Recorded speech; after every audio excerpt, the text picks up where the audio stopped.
Alors aujourd'hui, on va continuer notre leçon des piles électrochimiques et on va enchaîner avec un exemple de, alors soit la pile du schéma conventionnel suivant, alors par exemple moins Cu de plus, Hg plus, Hg.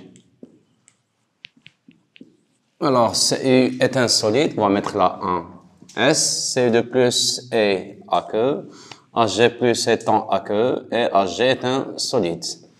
Alors maintenant, on va écrire les demi-équations du fonctionnement, ou l'heure de fonctionnement de cette pile. Alors on est sûr que le cuivre, donc puisqu'il s'agit au voisinage de l'anode, donc voisinage de l'anode Cu, on a une oxydation, ce qu'on appelle oxydation anodique.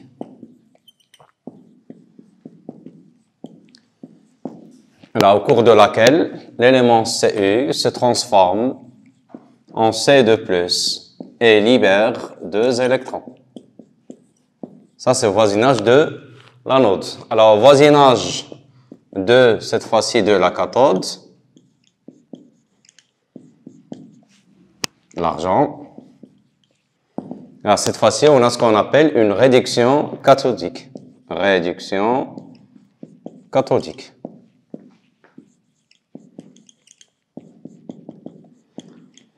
Au cours de laquelle l'ion Hg+, se transforme en Hg. Voilà, alors pour écrire cette demi-équation, on va ajouter un électron à côté de l'ion Hg+. Voilà les deux demi-équations. Maintenant, on va établir l'équation bilan. Donc, équation bilan.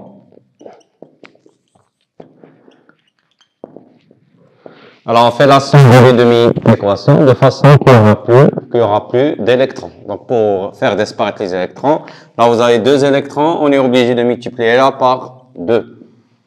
Et en faisant la somme, on aura la réaction suivante.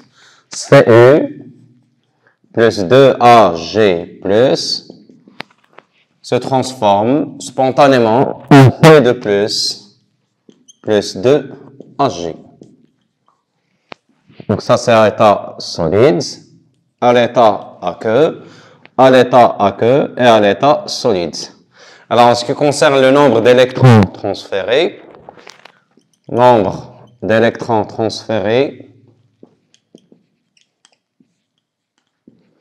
ça va être tout simplement 2 électrons. Voilà. Alors ça, c'est un exemple.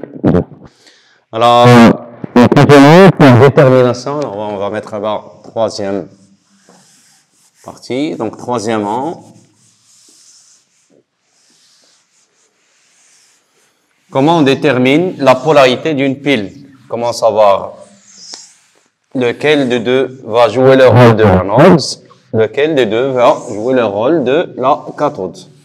Alors, pour ça, vous avez des méthodes physiques et une méthode chimique.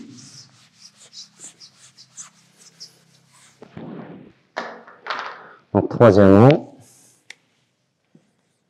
détermination de la polarité d'une pile.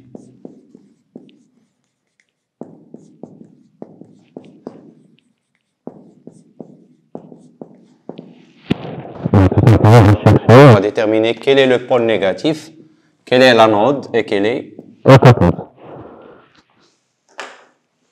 Alors, premier cas, à l'aide d'un ampèremètre.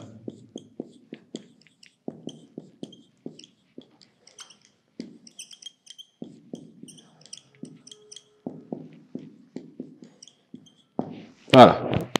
On soit la pile suivante, vous avez une solution contenant nickel et de plus SO4. Alors, nous allons émerger une plaque du nickel. Les deux compartiments sont constitués d'une solution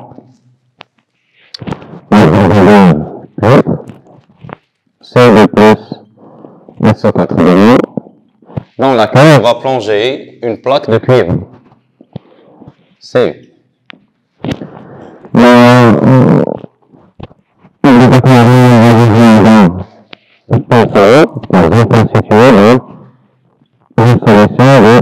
De potassium, K plus CU.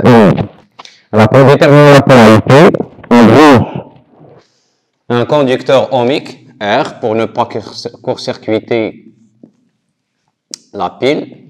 Là, je vais mettre le pif. Je vais brancher mon ampèremètre. Alors, par exemple, je vais mettre à côté du nickel le pôle comme, là, la borne, comme de l'ampèremètre. De l'autre côté, je vais mettre la borne plus. Alors maintenant, à l'ampèremètre, on détermine aussi le courant. On remarque qu'un courant positif circule dans l'ampèremètre. Alors le fait qu'on ait un courant positif, ça veut dire qu'on a respecté la polarité de l'ampèremètre. Parce que l'ampèremètre nous donne un courant positif. Donc supposons un circuit, alors 1 ampèremètre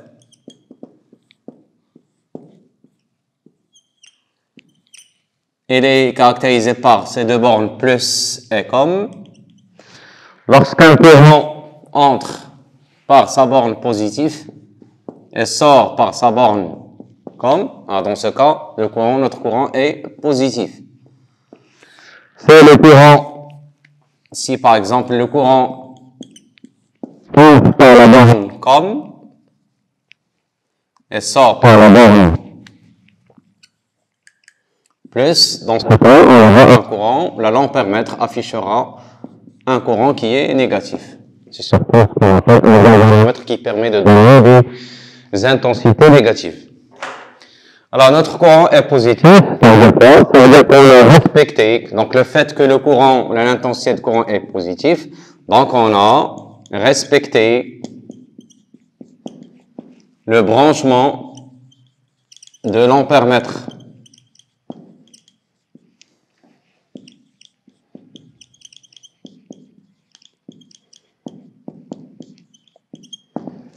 Ça veut dire que sa borne positive est liée, la borne plus de l'ampèremètre est liée la borne plus de la pile.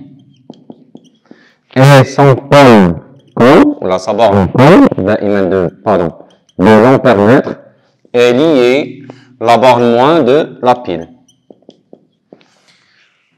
Voilà, maintenant on va déterminer la polarité de la pile. On est sûr que le cuivre est la borne positive, ou la cathode de la pile, et on est sûr que le nickel représente l'anode moins.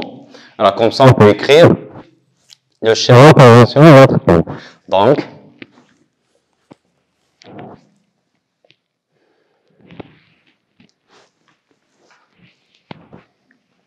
le schéma conventionnel de la pile est le suivant. Le schéma conventionnel de la pile est le suivant. Voilà. Donc, on commence toujours par la valeur négative. Le moins de cette pile, l'anode de cette pile, c'est le nickel. Alors, lors de fonction de la pile, le nickel se transforme en I de plus, l'ion nickel. Alors, de l'autre côté, les ions C de plus vont se transformer en métal C. Ça, c'est ce qui constitue la valeur positive. Et voilà, comme ça, on a déterminé la polarité et le schéma de notre pile. Ça, c'est le premier cas. Alors, on peut utiliser la même chose en utilisant un voltmètre.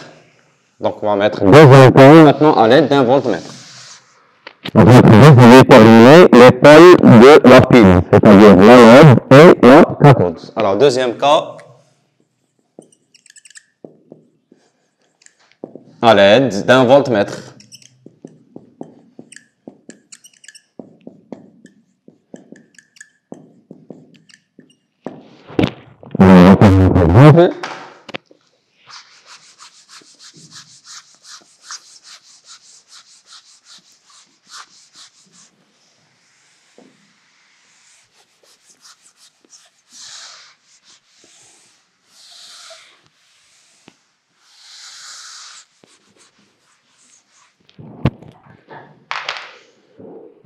Alors, on va mettre une plaque du feu immergée dans une solution de sulfate de fer.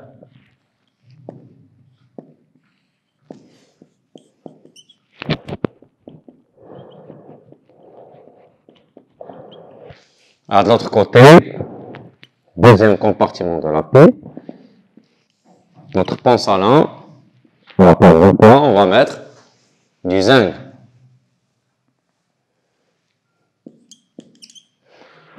On va plonger dans une solution de sulfate d'argile. Alors, notre but, c'est de déterminer la porosité de cette pile. Alors là, on va mettre une résistance R.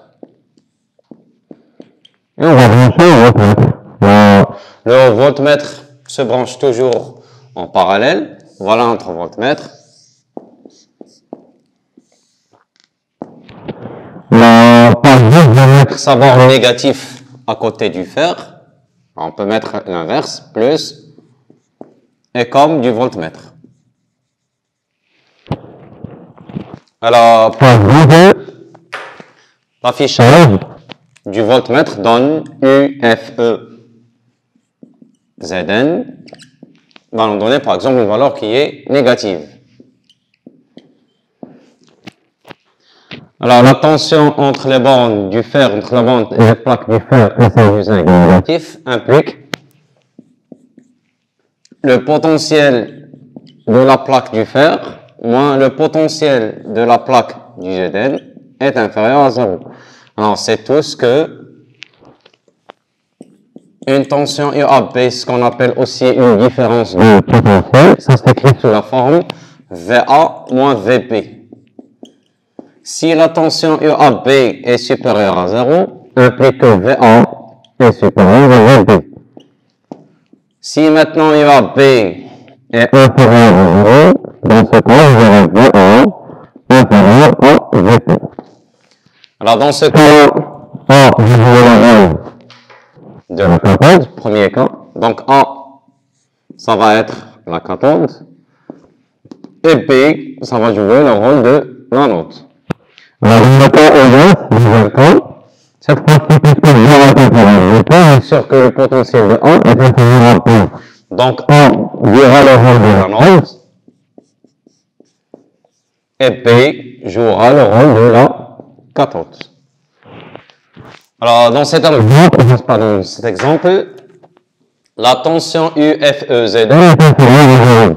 Donc, le potentiel de la plaque du fer moins le potentiel de la plaque du Zn est inférieur à 0. Alors, ça veut dire que le potentiel du fer moins celui du Zn est inférieur à celui du Zn. Donc, le fer, la plaque de fer jouera le rôle de l'anode et Zn, la plaque du zinc, joue le rôle de la cathode. Voilà, alors une fois qu'on détermine la polarité, on peut écrire le schéma conventionnel. Donc, schéma conventionnel de la pile. Alors, le moins n'est autre que la plaque du fer. La plaque du fer libérera 2 électrons et donne naissance ion Fe2+. Ça, c'est la première demi-équation. La deuxième demi-équation, cette fois-ci, les ions Zn2+, une fois qu'ils captent les électrons, vont se transférer en Zn. Ça constitue la cathode. Alors, vas-y, maintenant, on va utiliser une troisième méthode, la méthode chimique. Alors, la méthode chimique, ça, tout simplement, ça utilise le critère d'évolution QRI inférieur à K, QRI supérieur à K. Alors, supposons que vous avez la pile suivante, qui est constituée de 2 compartiments. Alors, un compartiment en aluminium, la plaque d'aluminium, on a choisi une concentration initiale de 20,5 mol par litre. Notre pince à lin, notre résistance et notre ampèremètre. L'autre compartiment, c'est le compartiment du cuivre. constitué d'une plaque de cuivre immergée dans des ions C2+, qu'on a choisi une concentration 0,5 mol litre moins 1. Alors maintenant, on va utiliser les critères d'évolution pour déterminer la polarité de cette pile. Alors, soit la réaction suivante, là, soit l'équilibre suivant.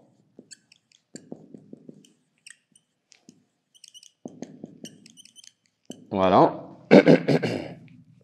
Alors, Cu, plutôt 3Cu, plus 2Al3+, voilà. Alors, on ne sait pas dans quel sens ça va évoluer. 3C2+, plus 2Al3+. Alors, solides, aqueux et solides. Alors, la constante de cette réaction, K égale, par exemple, 10 puissance moins 200. Voilà. Alors, notre but est de déterminer le sens d'évolution de ce système chimique. Et à partir, une fois qu'on détermine le sens spontané, on peut en déduire les demi-équations.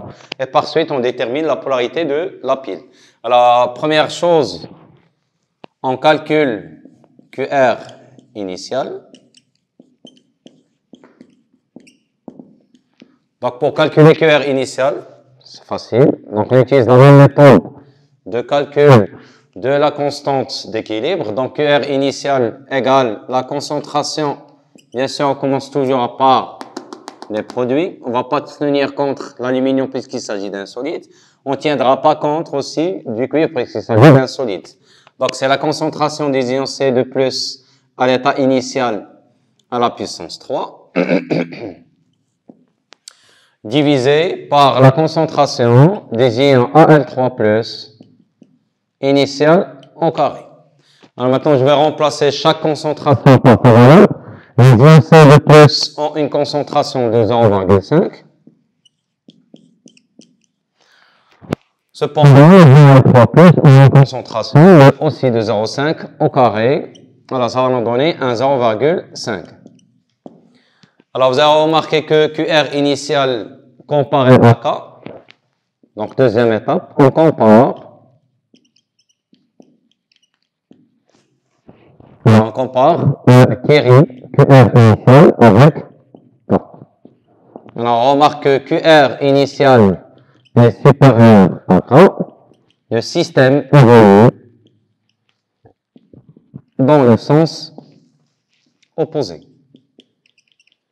Indirect, c'est dans le sens indirect. Et voilà. Donc on est sûr cette fois-ci, donc on va prendre cet équilibre-là, on est obligé de l'inverser. Donc c'est plutôt 2Al plus 3C2+, qui donnera spontanément 2Al3 plus 3C.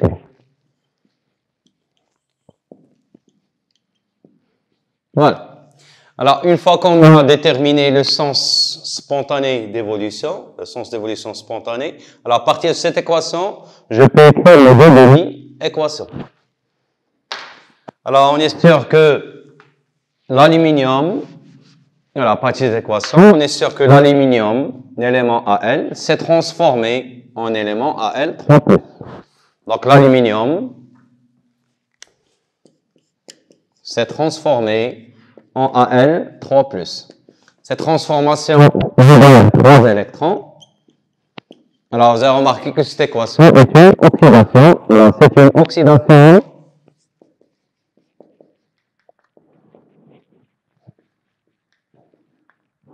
au voisinage de l'anode.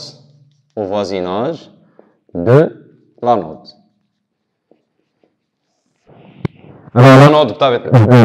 L'anode est un étant solide. Là, c'est une plaque. Donc, celle qui va jouer le rôle de l'anode, c'est la plaque d'aluminium Al. Alors, vous avez remarqué qu'on a pu déterminer le premier point de la pile. Alors là, je vais noter moins.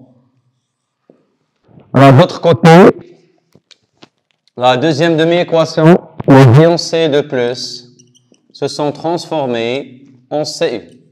Alors, cette transformation nécessite 2 électrons.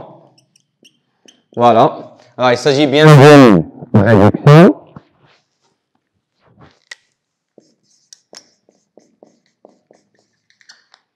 Voilà, la réduction, ça se passe au voisinage de la cathode. Au voisinage de la cathode. Voilà. Alors, la plaque, ici vous avez un élément aqueux, solide. Donc, ce sont toujours les plaques qui jouent le rôle de l'anode ou de la cathode. Alors, ici, la cathode, ça va être tout simplement le C. Alors, comme ça, on a pu déterminer la polarité de cette pile. L'aluminium, c'est le moins, le Cu, c'est le plus. Alors, si je voulais représenter le sens d'évolution, pardon, le sens des électrons, alors les électrons se déplacent toujours de l'anode vers la cathode. Cependant que le sens conventionnel du courant est le sens opposé du déplacement des électrons.